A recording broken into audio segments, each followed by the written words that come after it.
This person attached 45 weather balloons filled with helium to an aluminium chair to finally fly like he had always dreamed. He was attached to a ceiling when they cut the cords, which were the only thing that stopped him from drifting up. And up he went to fulfill his dream. But sadly, he was soon regretting his decision. Hello Storyticians! Today we are going to share with you the shocking story of Larry Walters. It is a reality that we humans have an admiration for the skies. We admire birds' capacity to fly high, to move without restraints, and to look at everything from above. Larry was no different, but his desires went to new extremes when he quite literally took a massive leap of faith towards his dream. Baby Larry Walters was born on April 19, 1949 in Los Angeles, California. From a very young age, he showed a real interest in the skies. He had a special interest in flying. As most kids do, he dreamt without any limits. He had real ambition. But how could a kid be able to fly? One day, the spark hit him. He was going to become a pilot, but not just any pilot. He was going to do everything in his power to join the Air Force of the United States.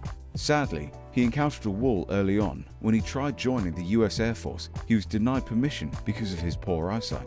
To say that this was a disappointment for Larry would be an understatement. His dream was dying. In need of a job, Larry started driving trucks for a living. It seemed like the dream was ending and he would turn out to live an ordinary life. But his mind never let go of his dream. Larry had visited a military store when he was younger, and he had seen some huge weather balloons. He thought that many of those put together could certainly lift a man. He surely wouldn't need a license to take to the skies tied to some balloons. He started to plan. Making the calculations, he would need 45 weather balloons to lift himself, the equipment and the chair he was going to be on. If he used less balloons, he would never take off. If he used more, he would rise out of control. He would also take a gun, with which he would shoot some balloons to start his descent when he needed to.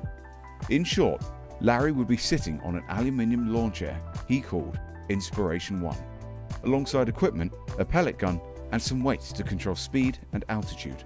All of this attached to 45 weather balloons filled with helium. When everything was ready, they cut the strings that were holding him close to the ground, and he rocketed into the skies. Trouble started almost immediately. Not even a minute had passed and Larry had already lost his glasses. Knowing that he didn't have the best eyesight, his girlfriend asked him to please stop the flight and come back to safety. He was determined though. His plan was to fly around 300 miles from San Pedro, Los Angeles to the Mojave Desert. Needless to say that nothing went according to plan. His calculations were far from perfect. Soon, he was 16,000 feet high and flying above Long Beach. He was so high that two airline pilots from Delta and TWA Airlines reported they were seeing a strange unidentified flying object. Simultaneously, Larry was a bit disoriented and affected by the low oxygen levels. He took his pellet gun and shot some of his balloons to start a descent. Again, his calculations were not precise. He was planning to land at a country club's field that he saw from the skies, but he had shot too many balloons and he was landing before he intended. The flying man was approaching the ground when he saw the power line's electric cables he was surely crashing into. Not able to do anything, he prayed for his life.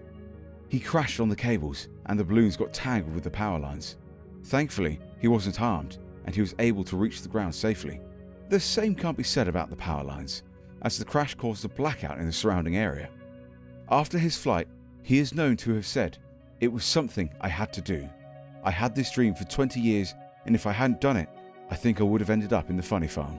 I didn't think that by fulfilling my goal in life, my dream, that I would create such a stir and make people laugh." Larry's dream had been fulfilled, but he would soon regret what he had done. He did become instantly famous after this flight, but that didn't bring him too much joy in his life. The Federal Aviation Administration was ready to punish him for his actions, but they had no precedent for a flight like this one. Shortly thereafter, the Federation fined him a whopping $4,000 for creating danger of collision to other aircraft, not communicating his entry to an air traffic zone to the control tower, not taking care of preventing damage to other people's lives and properties, and finally, for operating a civil aircraft for which there is not currently in effect an airworthiness certificate.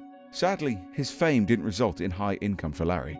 Always bold or careless as he was, he didn't hesitate to respond to these accusations, saying that he wouldn't be able to pay his fine as he had spent all his money on the flight and that if the FAA was around when the Wright brothers were testing their aircraft, they would never have been able to make their first flight at Kitty Hawk. Just as his flight, Larry's life was never as good as he wanted.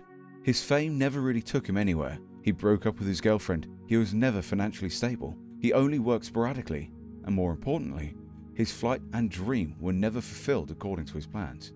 In October 1993, just some months later, Larry went to one of his favorite hiking places in Los Angeles National Forest and put an end to his life by shooting himself through the heart. Quite a heartbreaking ending to the story of a man who made one of the craziest flights that has ever been done. At least Larry's story has been an inspiration for a lot of people around the world. In fact, there are others who have attempted this same flight. We'll talk about their stories in another video. So what do you think? Did Larry deserve the life he lived, or was he paid unfairly? You can share your thoughts and other stories we want to visit in the comments section. If you like this story, you'll probably also like this other one. Being a genius is not always what you think. This is the story of a man who suffered schizophrenia and won the Nobel Prize in economics, but suffered and lost a lot in the process. Click here to watch that now. If you like our channel, please consider becoming a storytician by subscribing to the channel. Now, please continue to write the most interesting of all stories, the story of your life. See you next time.